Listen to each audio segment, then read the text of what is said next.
చక్షురంజేసో అభవన్ దిశోశ్చక్రే ప్రజ్ఞానిశ్చ. దైవము ఎవరి దైవము? తన మీద తనకు పూర్తి అవగాహన రావటం లేదు, తన లక్ష్యం తెలియటం లేదు, తన గమ్యం తెలియటం లేదు. భగవంతుడిని ఆరాధిస్తున్నాము, దైవాన్ని ఆరాధించాలనేటటువంటి భావనలో అందరూ ఉన్నారు. క్లారిటీ లేదు. ఎవరికి వారే, ఎవరు హృదయానికి వారే, ఎవరు బుద్ధికి తోచింది వారే, మనసుకు తోచింది వారే ఆయా విధానాలతో దైవాన్ని ఆరాధించుకుంటూ వెళుతున్నారే తప్ప పరమాత్మ చేత చెప్పబడినటువంటి జ్ఞానం ఏదైతుందో మనకి కనబడేటటువంటి వేదాలు ప్రత్యక్ష ప్రమాణంగా కనబడుతున్నాయి.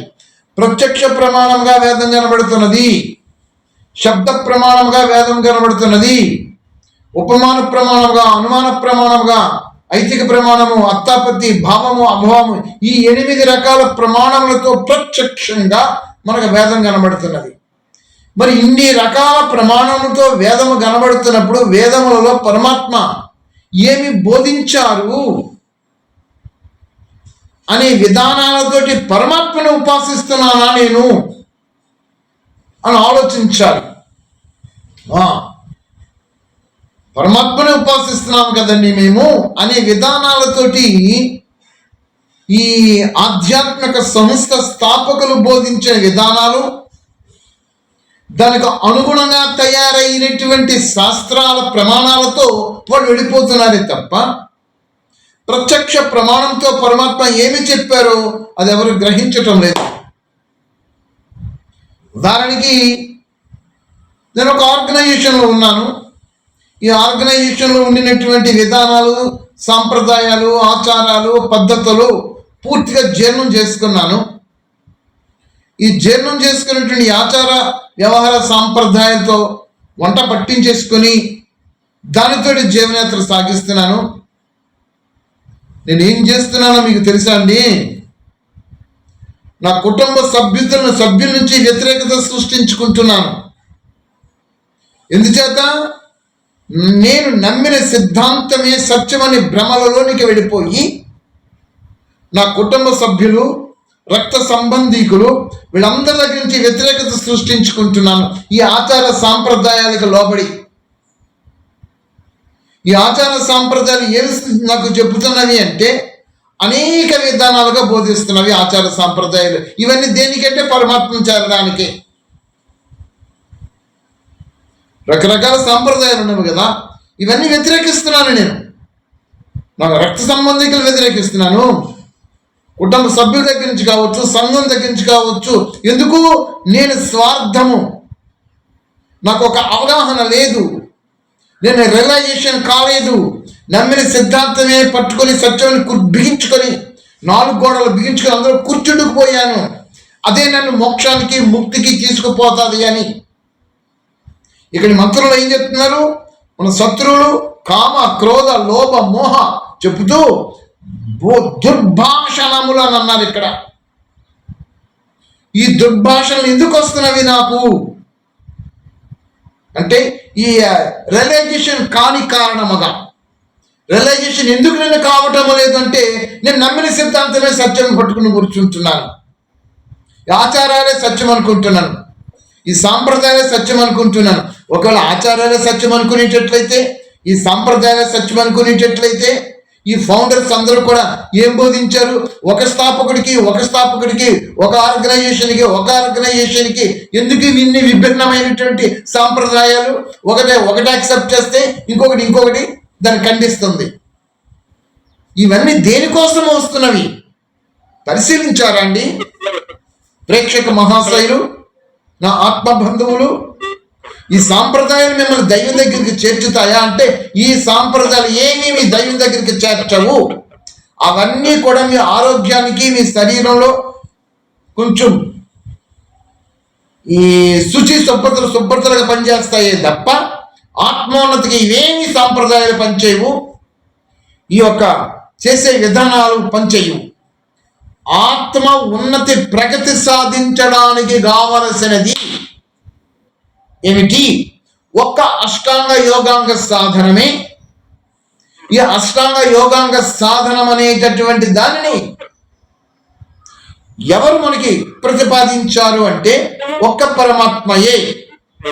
పరమాత్మ ఒక్కడే ఈ విధమైనటువంటి అష్టాంగ యోగాంగ సాధనని సర్వ మానవుల కళ్యాణార్థమై వేదాలలో మనకి ప్రవచన రూపంలో జ్ఞాన రూపంలో అందిస్తున్నప్పుడు ఆ యొక్క జ్ఞానాన్ని అందుకోవడానికి, ఆ జ్ఞానాన్ని అనుష్ఠాన రూపంలో ధారణ చేస్తూ రావడానికి ఎక్కడ చెప్పలేదే వేదంలోనూ. ఒక ఆధ్యాత్మిక సంస్థ ఎక్కడ చెప్పలేదు ఇలాగా, నువ్వు ఇలాగుండు, ఈ సాంప్రదాయాలు అవి సాంప్రదాయాలు చేయని చెప్పలేదే. ఈ ఆచారాన్ని చెయ్యి, ఈ ఆచారం చెయ్యి, ఇలా చెయ్యి, అలా చెయ్యి చెప్పలేదే. ఇవన్నీ మధ్యలో వచ్చాయి మనకి, ఈ సాంప్రదాయం వచ్చారు.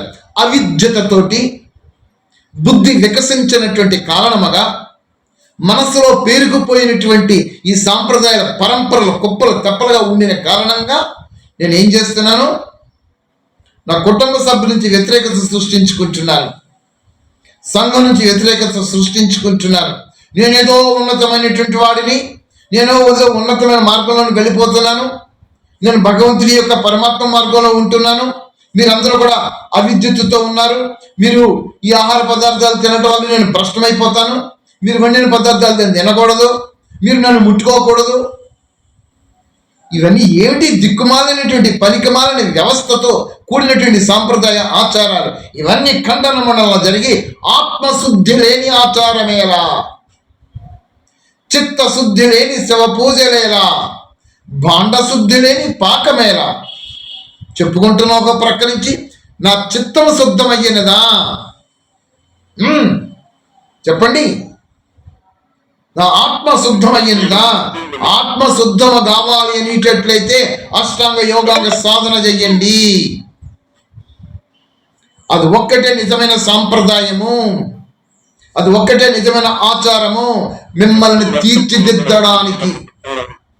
ఇక్కడ పరమాత్మ అదే చెప్తున్నాడు. మహావీరుడవు ఓ పరమాత్మ, నీవు మాత్రమే అట్టి ముందర చెప్పబోవునట్టి మహాకార్యమును చూచుందువు.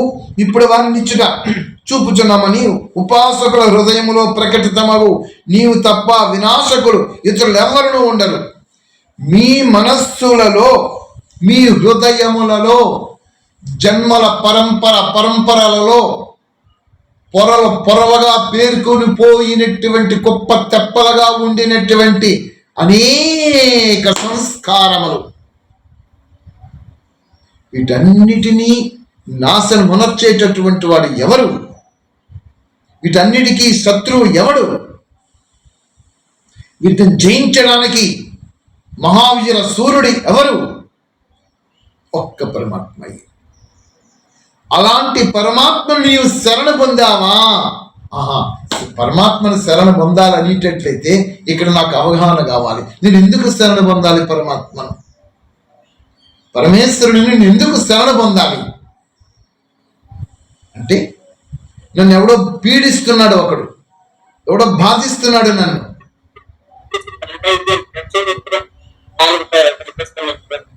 సార్ మైక్ కట్ చేయండి సార్.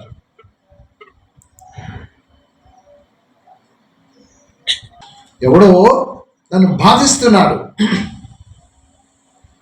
వాడి యొక్క పీడన నుంచి నేను రక్షణ పొందాలనేటట్లయితే వాడికన్నా నాకన్నా బలవంతుడైనటువంటి వాడు ఒకటి దగ్గరికి నేను శరణ చేరుకోవాలి. ఆ ఒక్కడు ఎవడంటే సృష్టికర్త, జగత్పిత, అఖిలాండ కోటి నాయకుడు, బ్రహ్మాండ నాయకుడు పరమాత్మ ఒక్కడే నేను శరణ వేడుకోవాలి. అలాంటి పరమాత్మని శరణ వేడుకోవడానికి నేను ఉద్విక్తుడిని అయ్యి ఎందుకు శరణ వేడుకుంటున్నానో, వీడు నాకు శత్రుగా ఉండి నన్ను ఎందుకు పతనావస్థ తీసుకొని భ్రష్టు పట్టిస్తున్నాడో ఇది నాకు అవగాహన కలిగి ఉండాలి. ఏమిటి అవగాహన? దీని ముందు మంత్రాలలో మనకు చెప్పారు, శత్రువులు, దొంగలు మీ లోపట ఉన్నారు, ఈ అరిషడ్వర్గ గుణములే మీకు శత్రువులు, వాళ్ళే మీకు దొంగలు, వాళ్ళే మీ సంపదను దోచుకుపోతున్నారు. మీ సంపద ఏమిటి? ఆధ్యాత్మిక సంపద. ఆధ్యాత్మిక సంపదలో ఉన్నతమైన స్థితిని, గతిని ప్రాప్తం చేసుకోనివ్వకుండా నిరంతరము మీ సంపదను దోచుకొని పోతున్నారు, మిమ్మల్ని పతనావస్థకు తీసుకొని వస్తున్నారు. ఇలాంటి పతనావస్థను తీసుకొస్తున్నప్పుడు, మీ సంపద పోతున్నప్పుడు, అప్పుడు మీరు శరణ వేడుకోవాలి పరమాత్మను. అనన్యాచింతయంతో మామీయ జనాః పర్యుపాసతే తేషామిత్యాభియుక్తానాం యోగక్షేమం వహామ్యహం. ఎప్పుడైతే మీరు అనన్యమైన చింతనతో పరమాత్మకు శరణ వేడుకుంటున్నారో మీ యోగక్షేమాలు ఆయన వహిస్తాడు. అప్పుడు ఈ యోగక్షేమాలు ఆయన వహిస్తున్నాడు. ఎందుకు వహిస్తున్నాడు? అనన్యమైన చింతనతో మీరు ఆయన శరణ వేడుకోవాలి. ఎందుకు శరణ వేడుకోవాలి? ఇదిగో ఇప్పుడు ఉన్నాడు, ఈ రాక్షసుడు ఉన్నాడు, ఈ రాక్షస గణములు ఉన్నవి, ఈ అసురి గణములు, దొంగలు, శత్రువులు మిమ్మల్ని పట్టి పీడిస్తున్నవి. ఇలాంటి పీడల నుంచి మీరు రక్షణ పొందడానికి పరమాత్మను శరణ వేడుకోవాలి. ఎందుకు శరణ వేడుకోవాలి? మీ లక్ష్యం ఇక్కడ ఒకటి ఉంది, మీ గమ్యస్థానం ఒకటి ఉంది. మీ లక్ష్యానికి, మీ గమ్యానికి వెళ్ళనివ్వకుండా వీళ్ళు శత్రువులుగా, దొంగలుగా మిమ్మల్ని ఎప్పటికప్పుడు పతనావస్థకు తీసుకొచ్చేస్తున్నారు. కాబట్టి అలాంటి ఒక మోక్ష ప్రాప్తిని ప్రాప్తం చేసుకోవడానికి, ఈ శత్రు బారి నుంచి మీరు రక్షణ పొందడానికి, పరమాత్మ సన్నిధికి చేరడానికి పరమాత్మని శరణ వేడుకోవాలి. అంతేగాని సంపద కావాలి, ఐశ్వర్యం కావాలి, నా పిల్లల పాపలు బాగుండాలి, మేము మా కుటుంబ సభ్యులు ఆనందంగా జీవించాలి, ఈ విధమైనటువంటి విధానాలతో మీరు పరమాత్మను ఆరాధిస్తున్నారా? మోక్ష ప్రాప్తిని ప్రాప్తం చేసుకోవాలని మీరు పరమాత్మను ఆరాధిస్తున్నారా? ఈ క్లారిటీ అసలు మీకు వచ్చిందా? అలాగే ఎప్పుడైతే మీకు క్లారిటీ వస్తుందో అప్పుడు ఈ ఆచారాలు మీకు ఉండవండి, ఈ సాంప్రదాయాలు మీకు ఉండవండి. మీరు ఆత్మస్థితిలోనే నిరంతరము ఉంటూ, ఆత్మిక స్వధర్మములోనే ఉంటూ, పరమాత్మని వేడుకుంటూ, ఆయన రక్షణలో, ఆయన ఆజ్ఞలను, ఆయన శాసనములను, ఆయన నియమములను, ఆయన విధులను మీరు అనుష్ఠాన రూపంలో తీసుకుని వస్తారు. అదన్నమాట అనన్యాచింతయంతో మామీయ జనాః పర్యుపాసతే. నిరంతరము అనన్యమైన చింతనతో పరమాత్మను ఉపాసిస్తారు. ఏమిటి ఆ చింతన? మోక్ష ప్రాప్తి, ముక్తి. అలాంటి మోక్ష ప్రాప్తిని ప్రాప్తం చేసుకోవడానికి కావలసిన విధానాలు, ఆజ్ఞలు ఏమైతున్నావో అవి మీరు ఆచరిస్తున్నప్పుడు ఆ పరమాత్మవే మిమ్మల్ని రక్షిస్తుంటుంటాడు. ఈ మంత్రం అదే చెప్పింది. ఆయన ఒక్కడే శత్రు వినాశకుడు. నాకు శత్రువులు ఎవరు? నాలో ఉండే బలహీనతలే నా శత్రువులు, నాలో ఉండినటువంటి సంస్కారములే నా శత్రువులు. నా శత్రువులే నా బలహీనతలుగా మారిపోయి నన్ను పూర్తిగా పతనావస్థ తీసుకొని వస్తున్నప్పుడు, నేను ఈ ఆచారాలు చేస్తే దేవుడి దగ్గరికి వెళ్ళిపోతాను, ఈ సాంప్రదాయాలు ఆచరిస్తే వెళ్ళిపోతాను అని ఈ ఆచార సాంప్రదాయాల యందు నిష్ఠాతులు అయిపోయి అందులో స్కిల్, నైపుణ్యత తెచ్చేసేసుకొని ఆత్మోన్నత అనేటటువంటి దానిని, ఆత్మని జాగృతపరచుకోవడం అనేటటువంటి దానిని మెల్లమెల్లగా నిద్రాసనం తీసుకుపోతున్నాను. ఎందుచేత నా కాన్షియస్ ఎంతసేపు కూడా ఈ సాంప్రదాయాల మీదే ఉంది, ఈ ఆచారాల మీదే ఉన్నది. కానీ నా ఆత్మ జాగృతి వైపుని అందరినీ ప్రేమించాలి, అందరినీ ఆస్వాదించుకుంటూ రావాలి, అన్నిటికీ భిన్నముగా ఉండాలి అనేటటువంటి దాని విధానాల్లో నేను ఫెయిల్ అయిపోతున్నాను. నాకెందుకండి ఇవన్నీ? నిన్నన్నాళ్ళు బతుకుతాను. నేను మనం ఇంతకుముందు మంత్రాలు చెప్పారు కదా, కాలగమనం తిరుగుతూ ఉంటుంది. నిన్న చెప్పారు కదా, సూర్యుడు చంద్రుడు మధ్యన భూమి, సూర్యకిరణములు భూమి మీద పడుతున్నప్పుడు, ఈ భూమి రాత్రి పగలుగా మారుతున్నప్పుడు, దినములు జరుగుతుంటున్నప్పుడు, మీకు భూమి మెల్లమెల్లగా చంద్రగోళం మీదకి వస్తుంటే అప్పుడు చంద్రగోళం అమావాస్యగా మారిపోతుంటుంది. మన భూమి మెల్లమెల్లగా తప్పుకుంటూ ఉంటున్నప్పుడు నెలవంక ప్రారంభమైతే చంద్రుడు పూర్ణబింబ స్వరూపంగా మారుతాడు. అదేవిధంగా నేను కూడా జన్మించిన దగ్గర నుంచి మరణించే లోపల దివ్యమైనటువంటి నాకు అవస్థలు వచ్చాయి. బాల్యావస్థ, యవనావస్థ, వృద్ధాప్యావస్థ. గర్భంలోనికి వచ్చినప్పుడు అక్కడ అండాశయంలోకి చేరి, అండాశయం నుంచి పిండాశయంగా మారి, పిండం నుంచి ఇదిగో ఈ రూపాలుగా మార్పు చేసుకొని బయటకు వచ్చిన తర్వాత ఈ యొక్క కాలగమనములలో నేను యవ్వనాస్తులు వచ్చినప్పటికీ పూర్ణ స్వరూపంతో జ్ఞానశక్తిని, జ్ఞాన ప్రకాశని ఆస్వాదించుకొని జ్ఞాన ప్రకాశంతో విరాజిల్లుతూ అనేక జన్మల సంస్కారములను భస్మీపట్లం చేసుకుంటూ పోతూ ఉంటే నేను మోక్షానికి పోతాను. లేని పక్షములో మెల్లమెల్లగా చీకటి భూమి అడ్డు తగులుతూ ఉంటుంది. సూర్యుడికి చంద్రుడికి మధ్యన అమావాస్య అంటే మరణం వచ్చేస్తుంది. నేను చెప్పుకున్నాను కదా. ఇక్కడ మరి జీవితంలో ఆచరించాల్సిన విధులు ఏమిటి, నియమములు ఏమిటి, సాంప్రదాయం ఏమిటి అంటే పరమాత్మ చెప్పిన ఆజ్ఞలే నా సాంప్రదాయాలుగా తీసుకోవాలి. పరమాత్మ చెప్పిన విధులనే నేను తీసుకోవాలి సాంప్రదాయాలు, ఆచారాలుగా. ఆ శాసనములను మరి అవి తీసుకుంటున్నానా? వ్యక్తులు సృష్టించిన సంప్రదాయాల ఆచారాలు తీసుకుంటున్నానా? ఏమిటండి ఈ స్థితి? ఎక్కడికి వెళుతున్నాం? ఎక్కడికి ప్రయాణం చేస్తున్నాము? ఈ కామక్రోధ లోభ మోహ మదమాచరణలు మరియు దుర్భాషణములు ఈ 7 రాక్షసులను నాశనమనొచ్చట కొరకు వారి శత్రునగుదు నీవు మాత్రమే మమ్మల్ని రక్షిస్తావు ఈశ్వర. ఆలోచించండి, అర్థం చేసుకోండి, చిత్తాన్ని శుద్ధి చేసుకోండి. చిత్తశుద్ధి లేని ఆచారం ఎలా అంటే చిత్తం ఏమిటి? ఈ చిత్తాన్ని ఎందుకు శుద్ధి చేసుకోవాలి? ఏ సంస్కారాలు, ఏ బలహీనతలు మీలో ఉన్నవో అవన్నీ కూడా ప్రక్షాళన చేసుకోవడానికి శరీరాన్ని పరమేశ్వరుడు ప్రసాదించాడు. దానికి అద్భుతమైనటువంటి ప్రాణాయామ ప్రక్రియ చెప్పాడు, యోగ సాధన చెప్పాడు. ఆ ప్రాణాయామ ప్రక్రియలలో స్తంభవృత్తి, బాహ్య స్తంభవృత్తి, అంతఃస్తంభవృత్తి, బాహ్యాభ్యంతర స్తంభవృత్తి, ఈ 4 విధాల ప్రాణాయామములతో చేస్తూ వస్తుంటే లోపల ధాతు పుష్టి కలిగి ప్రాణశక్తి ఎనర్జీ లెవెల్స్ పెరిగి శరీరాన్ని ఆరోగ్యంగా ఉంచుతుంది. మీరు చేసే యోగ సాధనలో అగ్ని ఉత్పత్తి అయ్యి పరమాత్మ రూప అగ్నిలకి అది చేరి లోపల ఉండినటువంటి ఈ మస్తిష్కానికి చేరుకుంటే ఈ మస్తిష్కంలో ఉండినటువంటి న్యూరాన్స్ సెరిబ్రల్ ఫ్లూయిడ్స్లో ఉంటుంది. వాటికి ఫ్లడ్ ఆఫ్ ఆక్సిజన్ అంది అవి ఆరోగ్యంగా తయారవుతాయి. అవి ఆరోగ్యంగా తయారైనప్పుడు మీరు స్వాధ్యాయనములో చేసినటువంటి ఏదైతే స్వాధ్యాయం జరుగుతుందో, సద్గ్రంథ పఠన జరుగుతుందో అందులో సూక్ష్మ రహస్యాలు, సూక్ష్మార్థాలు మీకు అర్థమవుతుంటుంటవి. తద్వారా మీ నడవడిక మారుతుంది, మీ చరిత్ర మారుతుంది.